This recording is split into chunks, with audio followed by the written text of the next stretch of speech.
Guys, jadi aku hari ini mau cerita tentang berita terbaru, terupdate tentang kejadian yang terjadi di Taiwan pada hari Halloween. Nah, emang banyak berita banyak, bahkan yang salah, yang benar udah kayak terekspos seperti itu. Nah, yang aku mau hari ini mau bahas, yang aku lihat dari itu, yang terbaru itu seperti apa, seperti itu. Jadi pertama, aku lihat itu banyak, ada orang tuh yang diburu ya bilangnya. Dibilang ini pelakunya, ini pelakunya. Nah, yang sekarang paling lagi rame itu, biasanya kalau lihat teman-teman lihat video itu ada orang pakai kostum bandu kelinci seperti itu.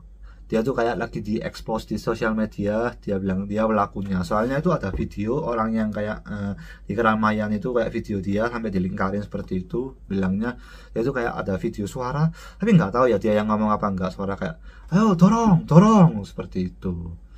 Nah, sehabis itu kan dia rame mulai dicari siapa sih orang ini, wah ini harus dihukum seperti itu. Nah, akhirnya banyak orang yang kayak mulai memburu dia, ini siapa, harus ditangkap seperti itu, karena di sosial media itu udah ramai banget. Nah, akhirnya orang ini kayak buka suara guys, dia lihat videonya juga dan dia merasa tidak, kayak nggak terima gitu ya anggapannya. Akhirnya dia buka suara seperti ini pelakunya itu bukan saya. Jadi kalau salah paham boleh, tapi jangan main fitnah seperti itu. Nah, dia tuh sampai kasih bukti bahwa kenapa kok bisa bukan dia pelakunya. Pertama itu dia kayak tunjukkan bukti bahwa kejadiannya kan itu sekitar 10.15, 10 lebih seperti itu. Sedangkan jam 9.55 dia tuh udah keluar dari Itaewon.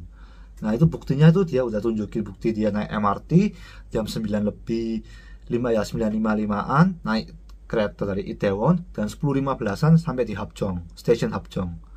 Nah, jadi dia sudah terbukti bahwa dia bukan pelakunya, walaupun nggak tahu dia benar-benar teriak dorong dorong seperti itu.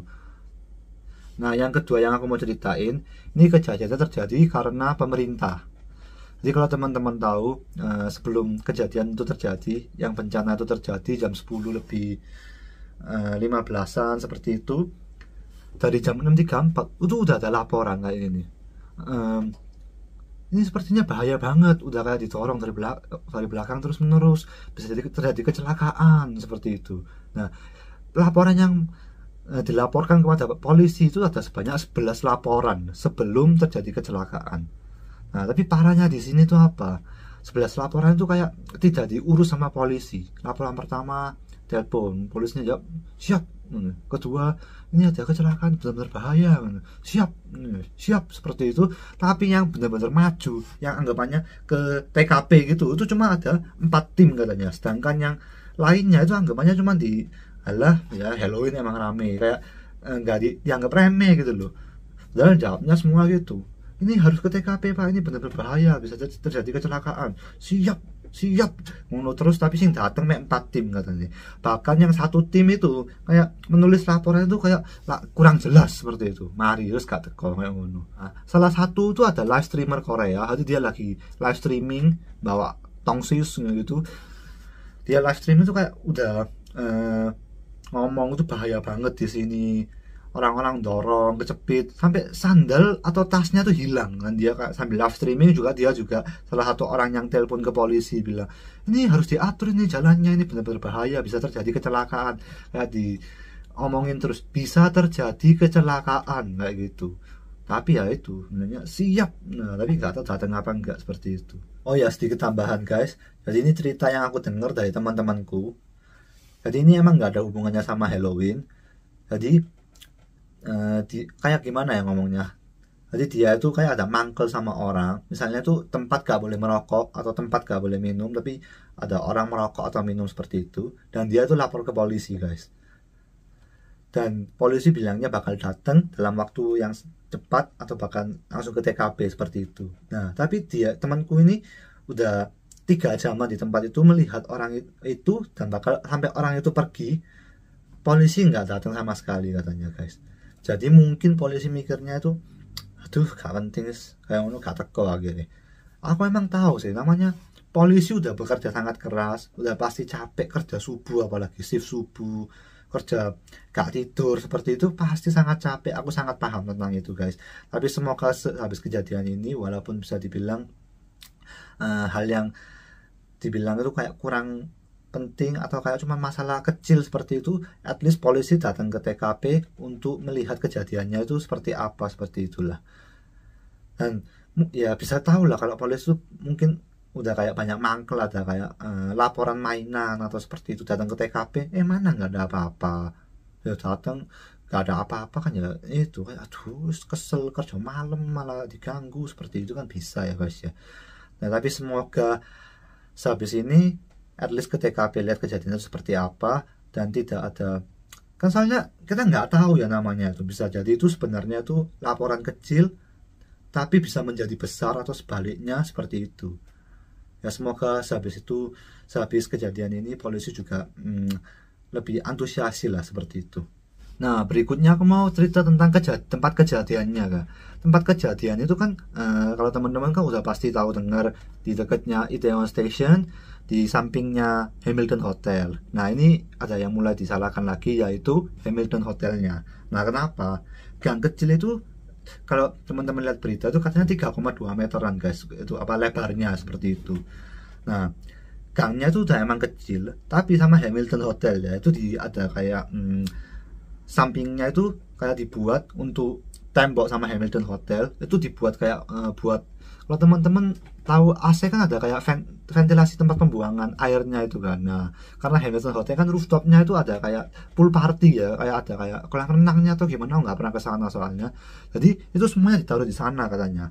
Nah itu membuat jalannya udah sempit menjadi lebih sempit lagi. Nah sebenarnya katanya hukumnya tuh untuk sekarang itu harus minimal gang kecil itu 4 meter, tapi karena itu udah dibuat dari hukum ini udah ada, jadi kayak nggak termasuk ilegal seperti itulah guys. Jadi ya sebenarnya ya, tapi ya Hamilton Hotel ya pasti gak nyangka lah bakal terjadi hal yang seperti ini, seperti itulah. Nah udah sempit banget 3,2 meter, lalu kalau teman-teman lihat berita kayak ada kayak sedikit lonjaknya gitu ya, sekitar 5% apa 10% seperti itu. Nah berikutnya aku mau cerita sedikit tentang CPR-nya itu ya guys ya. Nah kalau aku lihat video-video di sini, video-video di sosial media itu banyak banget, apalagi netizen itu berasumsi seperti kenapa tentang CPR ini kayak gini loh, kenapa kok itu orang-orang yang ikut festival yang bisa dibilang itu tidak berpengalaman dalam CPR itu ikut-ikutan seperti itu. Nah kalau teman-teman tahu ya namanya CPR itu ya kan intinya itu tidak bernafas, jadi kita harus memompa jantungnya agar bernafas kembali lalu bisa hidup seperti itu kan. Nah namanya itu golden time, ada golden time-nya gitu loh guys. Dan golden time-nya 3 menit, cuma 3 menit. Dan kalau dalam golden time gak dipompa atau gitu gimana ya, kemungkinan besar itu susah untuk hidup, bisa dibilang kayak gitu. Nah masalahnya apa, kan kalau di Korea namanya 119 ya, kayak ambulans, unit gawat daruratnya kan perawatnya cuma beberapa, sedangkan yang pingsan dan harus dilakukan CPR itu beratus orang kan kalau teman-teman lihat beritanya seperti itu. Nah terus gimana lagi, masa mau ditunggu teman-temannya datang semua dalam 3 menit datang, kan nggak mungkin kan, namanya udah lihat itu jalannya rame banget kayak gitu, sedangkan perawat yang datang masih cuma beberapa orang, masa mau menunggu dia meninggal, nggak mungkin. Namanya temannya juga nggak bisa datang dengan teleport atau gimana gitu kan. Nah poinnya di sini apa ya, namanya kan teman-teman kalau pas sekolah di Indonesia kan diajari namanya pertolongan pertama kan, gimana cara memompa jantung, CPR seperti itu. Di Korea juga nggak tahu kalau di sekolah di mana, bahkan pas hamil aku tuh diajarin guys. Nah kenapa diajarin, karena dari awal golden time itu cuma 3 menit gitu loh. Jadi kita harus pilihannya itu at least kita mencoba atau cuma melihat aja. Jelas yang mencoba kan lebih bagus, tapi kok aku nggak pahamnya di sini tuh kok malah kayak banyak yang berasumsi kurang baik seperti itu ya. Nah satu cerita lagi, pas aku hamil itu ada teman hamil ya bilangnya, dia itu jurusan CPR ya, jurusan kayak 119 unit gawat darurat. Di Korea itu ada jurusannya juga. Jadi ya kalau lulus kuliah itu ya biasanya kerjanya jadi kayak ya teman-teman tahu yang orang yang kayak panggil 119 di unit gawat darurat, naik ambulans terus kayak mengantarkan seperti itu. Nah dia juga cerita tentang ini.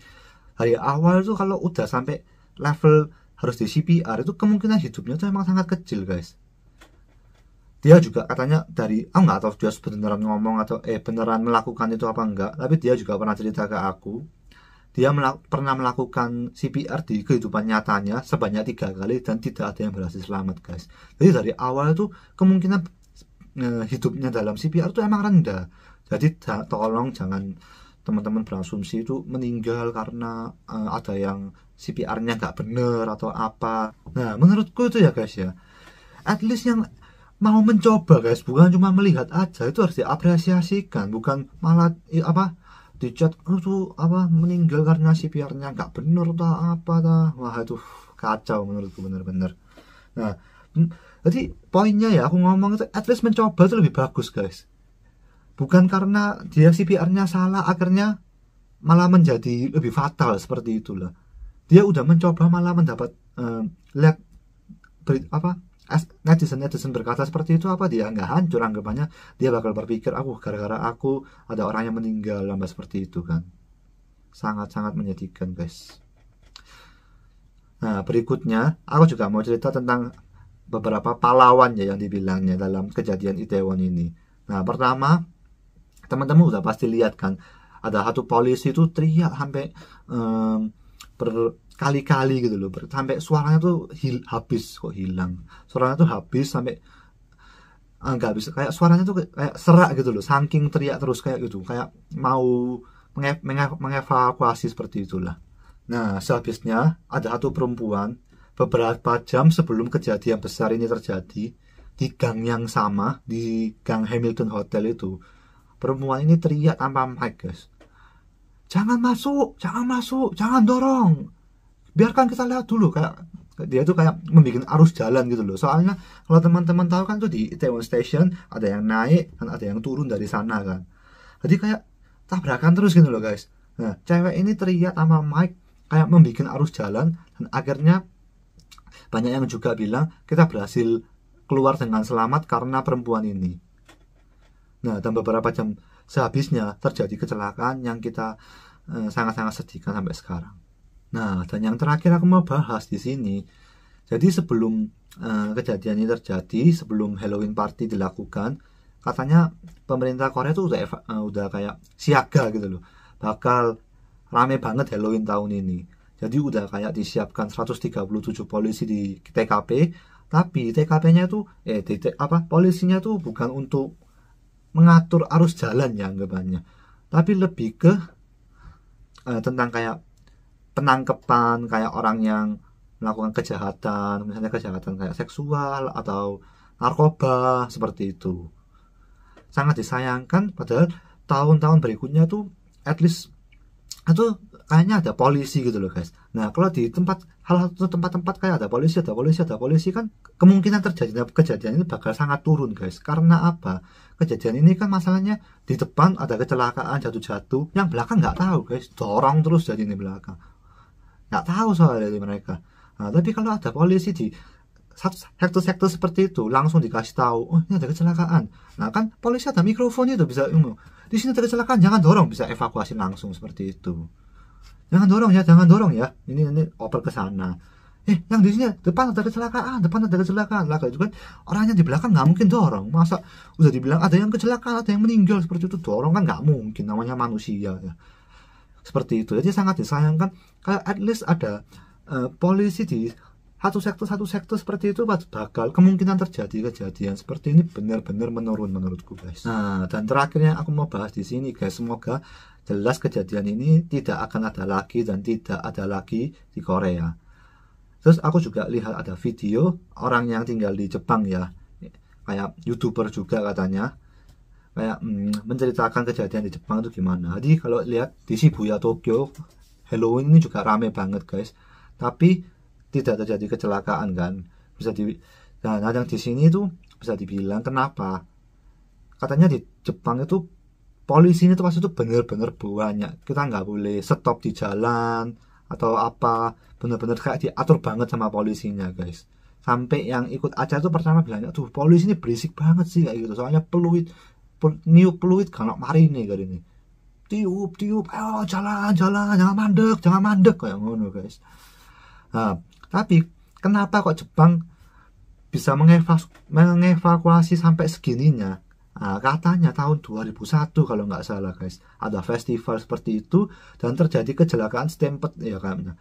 Kecelakaan seperti ini dan 10 atau 15 orang angan itu meninggal guys.